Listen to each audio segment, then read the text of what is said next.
सबसे पहले डायनासोर्स।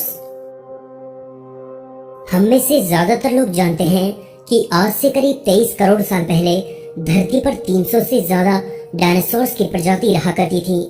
लेकिन हमें जरा भी अंदाजा नहीं है कि आखिर सबसे पहले अस्तित्व में आने वाले डायनासोर्स कौन से थे, क्योंकि वर्तमान में हमारे पास उनके चंद जीवाश्म ही मौजूद हैं जिनसे ज्यादा कुछ पता नहीं लगता। 1930 में मिले नयासोसॉरस प्रजाति के जीवाश्म बताते हैं कि नयासोसॉरस धरती पर बसने वाले सबसे पुराने डायनासोर्स थे। नयासोसॉरस करीब 24 करोड़ साल पुराने माने जाते हैं। ये प्रजाति 2 से 3 मीटर लंबी थी, जो कि छोटे जीवों और कीड़े मकोड़ों को खाकर जिंदा रहती थी। लेकिन इसके बाद भी हम पक्के तौर पर नहीं कह सकते कि आखिर सबसे पहले अस्तित्व में आने वाले डायनासोर्स कौन से थे।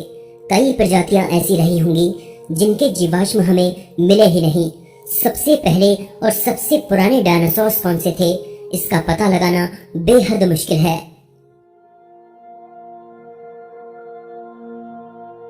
सबसे बड़े डायनासोर्स।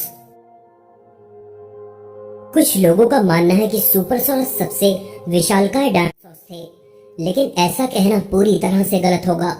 सच तो यह है कि सुपरसॉरस डायनासोर्स की विशालकाय प्रजातियों में से एक थे।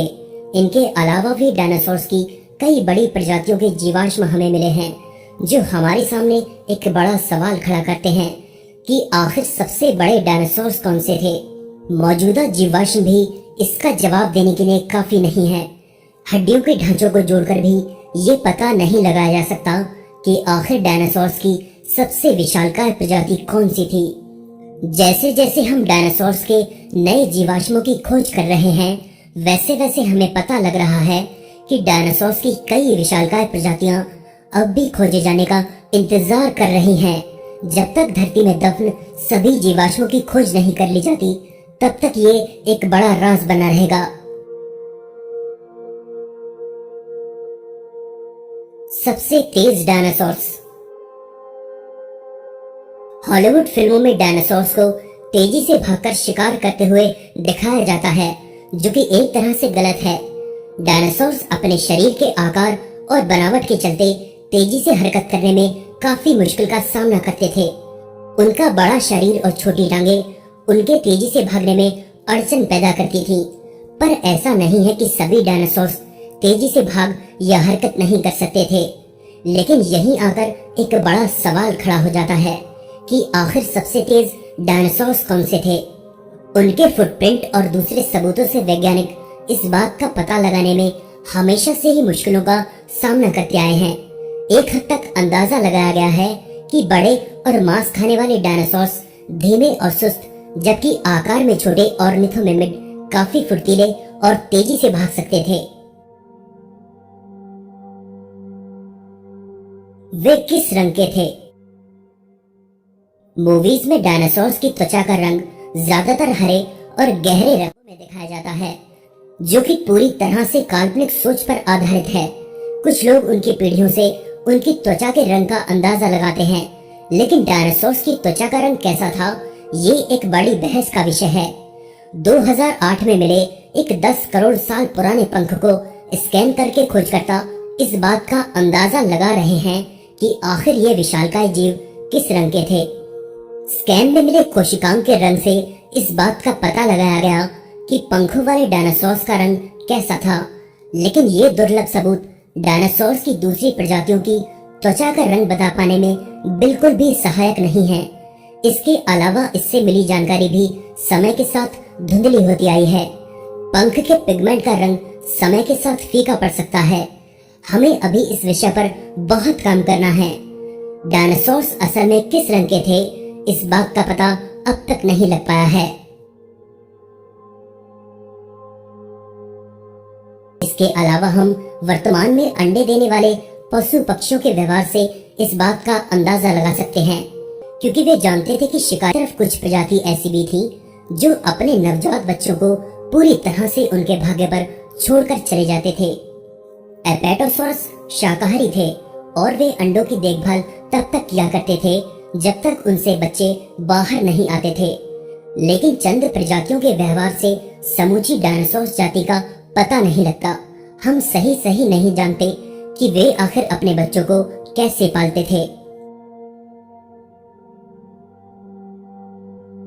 उन पर उगे सींग, कांटे और कलगियां। कई डायनासोर्स के सरों पर सींग और कांटेदार कलगियां पाई जाती थीं, जिसका सबसे बड़ा उदाहरण फैंसी हेडगियर वाले ट्राइसेराटॉप्स थे, जबकि कुछ की कमर पर भी कांटेदार कलगियां थीं। पर डायनासोर्स के सर और कमर पर उगे इन कांटों और सींगों का आखिर क्या काम था?